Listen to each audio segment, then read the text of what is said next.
So pag pinag-sum up natin at mapapatunayan na hindi talaga siya Pilipino, pwedeng i-forfeit ng government yung lahat ng property. Pwede mangyari yun.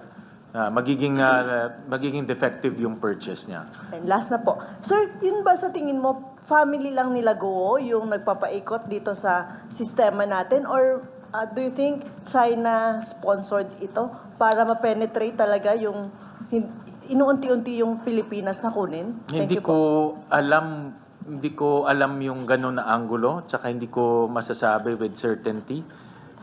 But right now, everything is possible dahil nga with this late registration, kahit sinong dayuhan, no? Ikaw pwede kang maging Hapon, pwede kang maging Koreano, pwede kang maging Nigerian, at dumaan ka dito sa late registration. No?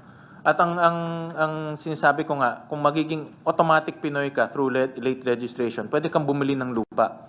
No? Yun ang medyo dapat natin tignan mabuti. Dahil pag bumili ka ng lupa, pwede ka na magpatayo kung anong gusto mong ipatayo.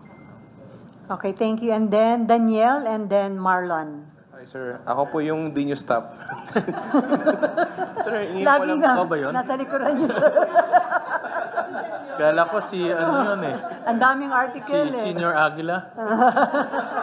Sir, ay hingan ko lang po kayo ng reaction. Sinabi po nung camp ni Mayor Go, parang they are still inclined na tumakbo sa 2025. Importante yung action ng Solicitor General. Because judicial process yan, magpa-file sila ng case. At dito patunayan ng Office of the Solicitor General na hindi siya Filipino. At yun na nga, nagsinungaling sila doon sa kanilang birth certificate. So importante yan. That's the first step. Dahil kung nangyari yan, then hindi na siya pwedeng mag-file ng Certificate of Candidacy. Kasi dahil isusulat mo doon, are you a Filipino? Hindi niya na ma-check yun. Yung box na yun. So ibig sabihin, sir, kailangan kumilos na ng mabilisan kasi kung malapit na yung filing. Yes, tama ka doon. Yeah, that's a very good point. Dahil October na yung filing, at kung walang kaso or in kaso pending, technically, pwede pa siya mag-file ng Certificate of Candidacy niya. Pero pwede Tama siyang ka doon. ma-disqualify, sir, in case na during the campaign, lumabas yung result. Ako, I would assume, pag final niya yun, maraming taga-Bamban magpa-file ng disqualification because of this. No? Most likely, makakalaban niya bilang alkalde. No?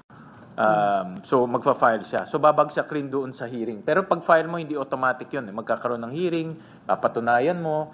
So, mayroon ring round of due process.